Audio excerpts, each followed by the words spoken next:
Hey, Drasko here, owner of Quick Body Weight Loss in Mississauga, and I'm here today to help you basically just kind of talk to you about this whole crazy cycle of eating, gaining weight, etc. And basically the reason why I'm here to talk to you about that is at the end of the day, what I do and my coaches do here is we help women achieve weight loss through what we call diet freedom. And that's a state where you never have to worry about going on another diet again.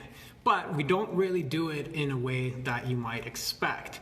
And actually, before we get started, we actually run a 12-week weight loss program called Lean and Lovely program that is basically all about diet freedom. We teach you all of the things you need to know about that. So if you're interested, in the comments below, I'll just link to an application to that program. But what I really want to talk to you about today is, the women in our program that come to us for help. At the end of the day, they come to us for peace of mind around their eating.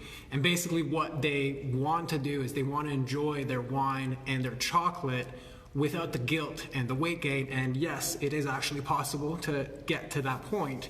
And in addition to that, just peace of mind around their bodies. Like when they move, they want to move without the peace of mind, they're going to be in more pain.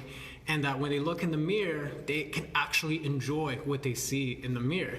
So even though, they're coming to us and they may have 100 pounds to lose, that they have lost and gained repeatedly, with many different types of diets and things like that, at the end of the day, some have even seen results with exercise, but never had that continuity, that urge, that motivation to just continue.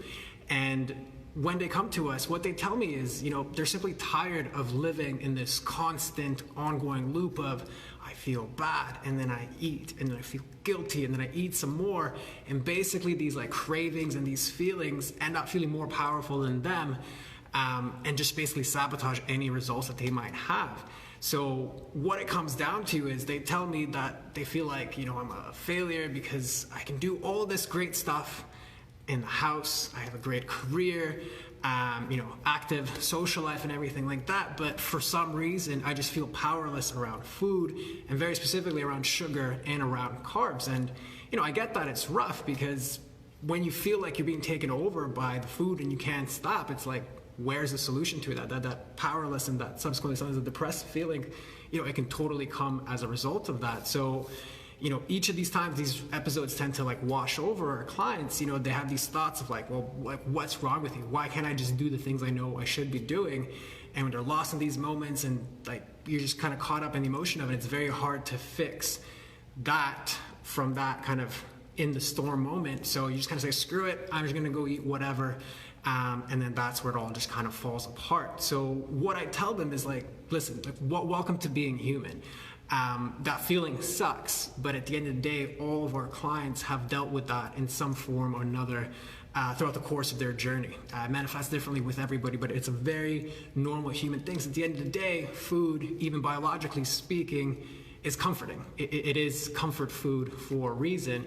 And really the point here is, it's not about the food or some magic fix. It's about your relationship with food, right? So if you, like any relationship, if you don't fix the relationship, no plan, no, special thing is ever going to address the core issue, because you're not looking in the right place.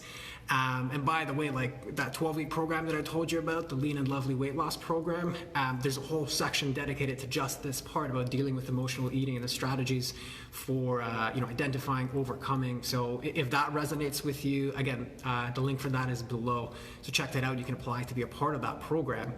But just kind of speaking about this, what it reminds me of is, we had a client of ours that, when she came to us, she was losing all of this weight in all these extreme measures. So hardcore for 1 month, I'm just gonna do everything that I can to, lose this weight, and to some degree that works. So she forgot, I'm just gonna stop all carbs. All I'm gonna do is protein and veggies. And, it worked until the program stopped. And then she just went all out, gained all of the weight back, gained all, and then some with regards to, the fat around her midsection. So now we're in a worse situation than she was. So that rebound was even worse than the initial hit. And I get how, you can feel stuck when you're constantly in that cycle. So really, the main thing here is, she wasn't addressing the core issue by going on this diet, right? She was not identifying and helping herself get through a better relationship with food. And what it comes down to, that is the only real way to move forward. And what's really helpful is to, like, if you're going to do that, is to first accept the fact that this is about that relationship, and then you look for a pattern, right? Consider what is the context within which this is happening. Like, do you normally tend to do self-sabotaging things when you are alone, when you are with people? Does it only happen on weekends? Does it happen when you're stressed, when you're overwhelmed, when you're depressed? What is the context